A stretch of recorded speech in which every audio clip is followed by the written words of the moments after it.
माशाल्लाह बहुत अच्छे बने, बहुत क्रिस्पी, बहुत करारे बने हैं। तुहानू दिखाने कितने क्रिस्पी है, बहुत क्रिस्पी है। बिस्मिल्लाहिर्रहमानिर्रहीम, अस्सलाम वालेकुम। आप देख रहे हैं देसी कुकिंग। कैसे हैं आप सब? उम्मीद करती हूँ अल्लाह की रहमत से सब ठीक होंगे। आज मैं बनाने लगी हूँ आलू वाले नगेट। अगर मेरी वीडियो अच्छी लगती है तो लाल सब्सक्राइब का बटन दबाएं, साथ बेल का बटन दबाएं ताकि मेरी आने वाली नई वीडियो आपको सबसे पहले फ्री में मिले। उन्होंने वास्ते मैं 4-5 आलू लाया, इन्हें सब तो पहले मैं आलू को कद्दूकस करूंगी।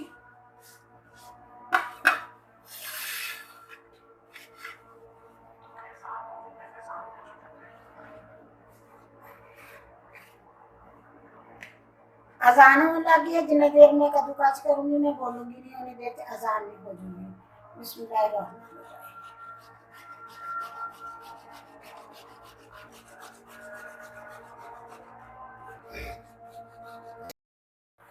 बिस्मिल्लाहिर्रहमानिर्रहीम। आलू में कद्दूकस करके रख ले। आलू तुसी उबाल के अगर ठंडे करके बनाओगे ना तो फिर बहुत मजे के बनते हैं, बहुत टेस्टी बनते। अगर तुसी गरम गरम आलू कद्दूकस कर लोगे तो फिर वो मजा नहीं होने आऊगा जो आलू ठंडे करके आऊगा।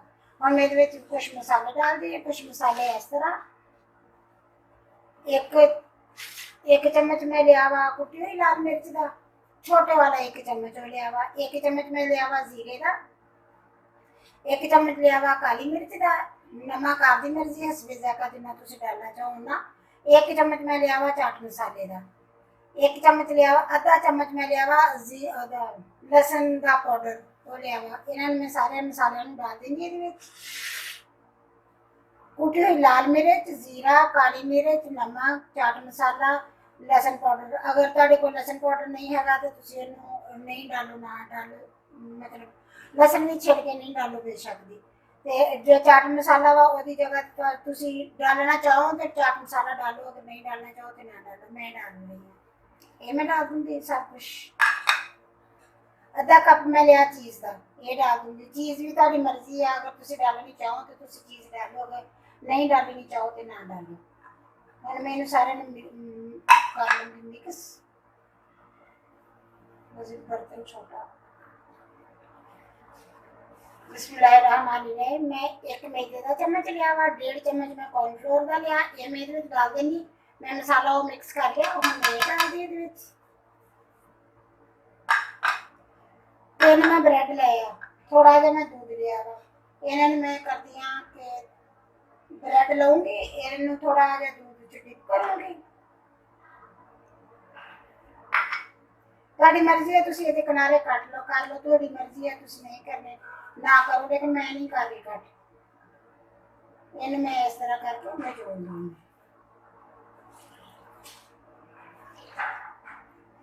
इन्हें मैं डाल दूंगी। तिन्ने में ब्रेड इस तरह करके डिप करके दूध दे इन्हें मैं डाल दूंगी। तीनों ब्रेड मैं इहदे डाल देती है, और मैं फिर मिक्स कर लूंगी क्योंकि आलूआं दा है ना मसाला, आलूआं नूं ये जोड़न वास्ते बहुत अच्छा काम देंदे। इन्हां सारे ने मिक्स कर लेनी है।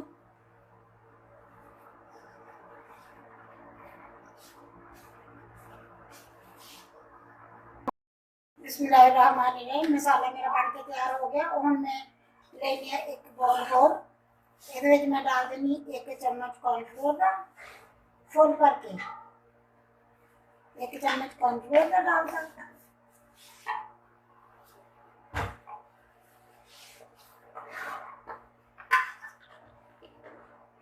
1 चम्मच ही डाल दूंगी मैदे का, थोड़ा जिहा कम सी। फुल भर के 1 चम्मच मैं मैदे का डालता। हुण इहदे विच डालूंगी थोड़ा जिहा पानी। इहदी मैं बनाऊंगी सवैरी।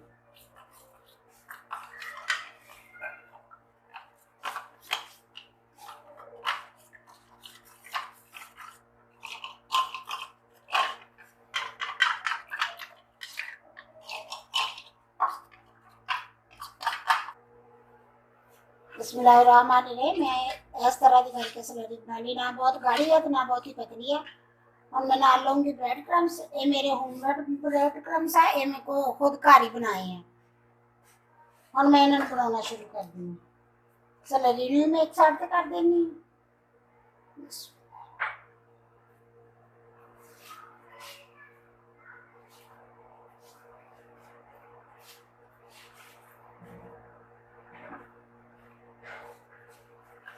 ਤੁਸੀਂ ਜਿਹੜੀ ਮਰਜ਼ੀ ਸ਼ੇਪ ਦੇ ਸਕਦੇ ਆ ਤੁਸੀਂ, ਮੈਂ ਤਾਂ ਉਹਦੀ ਦਊਂਗੀ ਨਗੜ ਦੀ ਸ਼ੇਪ ਦਊਂਗੀ।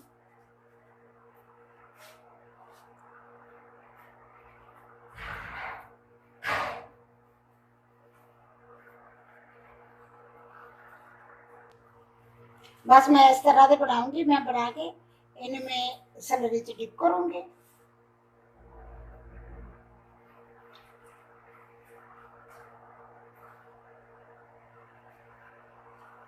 बस ब्रेड क्रम्स लाऊंगी।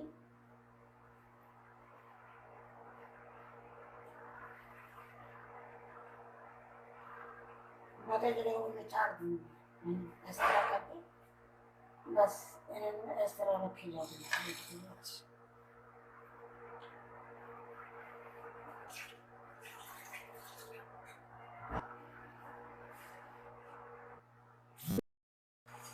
बिस्मिल्लाहिर्रहमानिर्रहीम। एल में गर्म होना रख देता है। जिमें जिमें मैं बनाई जाऊँ नगड़ उमें विच डाली जाऊंगी।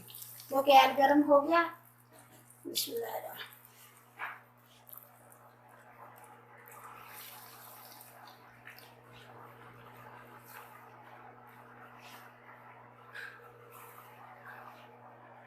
बस इन्हें थोड़ी देर बना पकाऊंगी। एक पासे फ्राई करूंगी फिर इन्हें दूसरा पासा कर दूंगी। बिस्मिल्लाहिर्रहमानिर्रहीम। एक पासे फ्राई हो गया। हम मैं इन्हों की साइड बदल देनी है। सारे साइड बदल के बस थोड़ी देर उधरों फ्राई करूंगी। विचों तो यदा सारा समान पक्का ही होंगे वा। बस थोड़ा जो कॉर्नफ्लोर तो मैदा डालिया होंगे 2 मिनट वास्ते उन्ना चिर चो पक जाता वा।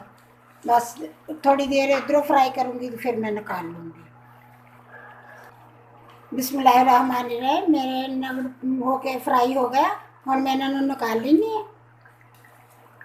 बस इन्होंने इस तरह जाली वाली कोई छानी के रखी जो इसका सारा आयल जड़ा वा वो मतलब सारा खत्म हो जाऊगा फिर निकल जाऊगा सारा। बस इस तरह मैं निकाल के ना रख दी है। फिर दूसरी बिस्मिल्लाहिर्रहमानिर्रहीम। इसी तरह मैं दूसरे भी डाल दूंगी।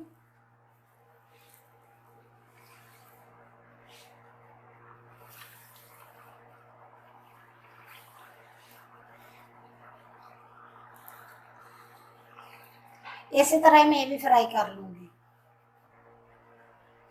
बिस्मिल्लाहिर्रहमानिर्रहीम। मेरे आलू के नगट बन के तैयार हो गया। आलू चीज़ के नगट बन के तैयार हो गया। माशाल्लाह बहुत अच्छे बने, बहुत क्रिस्पी, बहुत करारे बने हैं। कल दिखाने किन्ने क्रिस्पी है, बहुत क्रिस्पी है। अभी गर्म आ थोड़े जे ठंडे होगा तो इस तो भी ज़्यादा ही क्रिस्पी हो जाने हैं। तो चिकन दे तो बहुत खाते हैं ना नगट का। तुम आलूआं दे बना के भी खा के देखो तो बहुत मज़ा आता खाने विच। माशाल्लाह बहुत अच्छे बनते। बच्चों लंच बॉक्स दो अगर शाम की चाय आ 10 मिनट लगते बनाने। शाम की आलू उबले पे होंगे सिर्फ 10 मिनट लगते हैं। शाम की चाय के नाल बना के खाओ। कोई मेहमान आया वा तो उन्होंने फटाफट बना के चाय नाल तुसीं उन्होंने दे सकते हैं।